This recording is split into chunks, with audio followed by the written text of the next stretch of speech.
Kisah seram di hari raya. Tunggu selepas ini. Assalamualaikum warahmatullahi wabarakatuh dan salam sejahtera. Selamat datang ke channel Alif Bosco. Baiklah, channel ini banyak menyediakan video-video yang menarik. Jadi jangan lupa untuk subscribe dan tekan butang loceng untuk update video-video yang terbaru. Jadi guys, video kali ini saya ingin ceritakan kisah seram hari raya.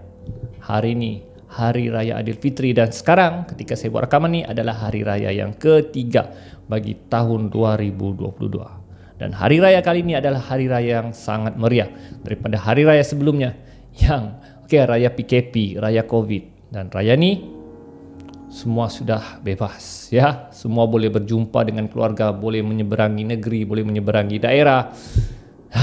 Dan memang sangat meriah. Dan untuk pengetahuan anda, Hari Raya tahun ini agak mengejut sedikit sebab pengumuman Hari Raya pertama yang mengejut. Ramai rakyat Malaysia terkejut dengan Hari Raya tahun 2022. So guys, jangan buang masa lagi. Jom kita dengar kisah seram Hari Raya ini. Kisahnya bermula apabila seorang pemuda yang bernama Riz, dia sambung belajar di luar negara, di United Kingdom.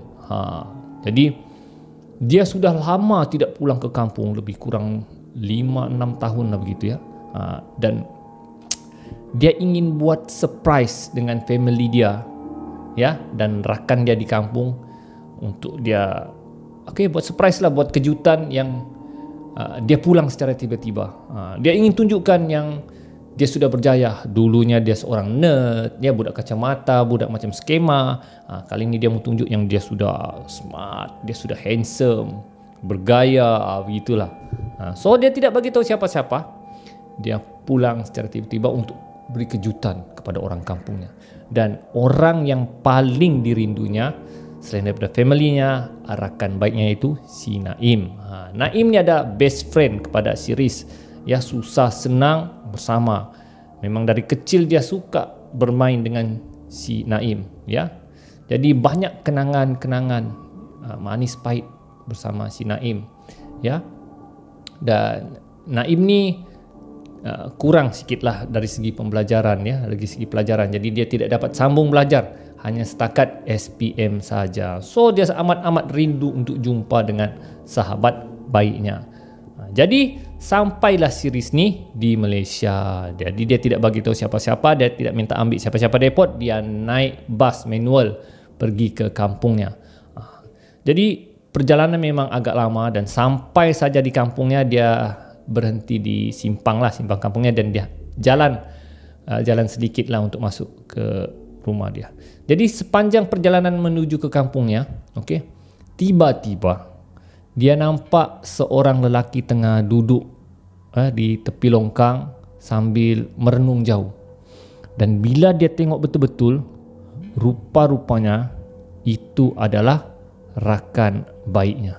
Dia cakap, itu si Naim ni. Apa dia buat di tepi longkang ni kan? Kemudian dia pun tegurlah, Naim, Naim, dia cakap. Dan bila si Naim pandang, Allah, dia cakap, Riz, dia cakap, lamanya aku tunggu kau. Dia cakap, aku tunggu kau hari-hari kau pulang. Aduh Riz, sebenarnya aku rindu betul-betul kau. Kenapa kau tidak bagi tahu yang kau pulang? Dia cakap, alah, dan si Riz, aku mau buat kejutan. Kau tengok aku sekarang. Dia cakap, apa macam? Riz, handsome lah kau, makin handsome, makin bergaya lah kau. Dia cakap. Jadi si Riz pun tengoklah si Naim dari atas hingga bawah. Kau ni kenapa Naim? Dia cakap, kan tengok selekeh semacam je kan. Dia tengok bajumu, ya, pudar, kusut, kusam, seluar macam orang tidak terurus kau ni. Jalan pun tempang-tempang, apa yang berlaku ni? Jadi si Naim pun cerita belanya, panjang ceritanya Riz. Dia cakap, sepanjang kau tidak ada di sini belanya, banyak yang berlaku dengan aku dan keluarga aku. Dia cakap, ya, selepas saja kau pergi sambung belajar, tiada kabar aku dengar kau. Kau pun tidak dengar, tiada berita kau bagi tahu keadaan kau di sana. Si Riz pun beritahulah, mungkin aku tiada kabar, cuma aku kena fokus betul-betul dengan pembelajaran aku di sana. Dia cakap. Jadi si Naim pun berceritalah yang selepas si Riz pergi ke luar negara, dia bagi tahu dia terpaksa menjaga mak ayahnya yang sakit. So dia bekerja makan gaji, kais pagi makan pagi, kais petang makan petang. Jadi sampai satu masa kedua-dua ibu bapanya meninggal dunia dan terpaksalah si Naim ni tinggal sebatang kara di rumah tersebut, ya. Dan akibat dia tinggal sendirian, tidak ada orang urus. Jadi dia cakap, aku dipandang serong oleh orang kampung. Orang kampung fitnah aku macam-macam, dia cakap. Kadang-kadang orang cakap aku ni pencuri, kadang-kadang orang cakap aku ni suka pecah rumah, kadang-kadang mereka tuduh aku ni ambil barang terlarang, ya, dan mengacau anak dara orang. Sedangkan dia cakap aku tidak ganggu siapa-siapa. Dia cakap aku hanya, ya, cari kerja, kais pagi makan pagi, kais petang makan petang, dia cakap kan. Hinggalah satu masa dia cakap aku dituduh, dia cakap pecah rumah orang, padahal aku tidak ada pun, ya, pecah. Dan akhirnya orang kampung, dia cakap, pukul aku, ya, hingga patah kakiku, dia cakap. Ya, nasib baiklah tidaklah stroke sangat pun aku, dia cakap, ya. Jadi dia cakap, kesedihan betul kau ni Naim, ya. Aku rasa bersalah pula, dia cakap kan, dengan apa yang kau berlaku dengan kau ni, sepatutnya aku bantu kau. Si Naim pun cakap lah, tidak perlulah, dia cakap, kau minta maaf, memang sudah nasibku begini, dia cakap. Jadi si Naim pun nanya, Riz, jom kita pergi rumah aku dulu sekejap, minum-minum lah, jangan kau pulang rumah dulu, dia cakap, alang-alang kau jumpa aku sudah. Jadi si Riz pun kasihanlah dan sedihlah dengan apa yang berlaku dengan si Naim. Jadi untuk ambil hati, dia pun ikutlah si Naim pergi ke rumahnya. Dan sampai saja ke rumahnya, si Riz terkejut yang rumahnya betul-betul sangat usang, ya, buruk, ya. Jadi si Riz pun naik, dan si Naim pun hidanglah, ya, teh dengan biskut kering. Kemudian dia ceritalah, lepas ni kalau kau pulang ni bolehlah kau jenguk aku hari-hari di sini, dia cakap, ya.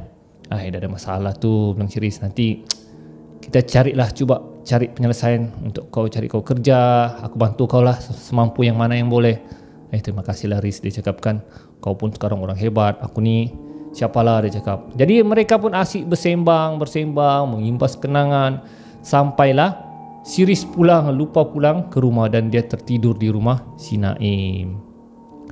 Tiba-tiba si Riz dibangun. Riz, rupanya mak si Riz. Apa kau buat di sini, dia cakap ni? Apa kau buat tidur di sini? Bila si Riz bangun, dia terkejut. Yang dia tidur di sebelahnya adalah batu nisan. Dia cakap. Bila dia tengok sekeliling, rupa-rupanya dia tidur di kawasan tanah pekuburan. Dia cakap, kenapa aku tidur di sini? Aku tidur di rumah si Naim tadi. Mana si Naim, dia cakap. Mak dia cakap, astagfirullahalazim Riz, dia cakap, Naim sudah lama meninggal dunia, dia cakap, ya, dia telah mati bersendirian di rumah dia. Jadi aku jumpa siapa semalam tu? Astagfirullah, dia cakap. Kau jumpa jelmaannya lah ni, bilang ayah dia.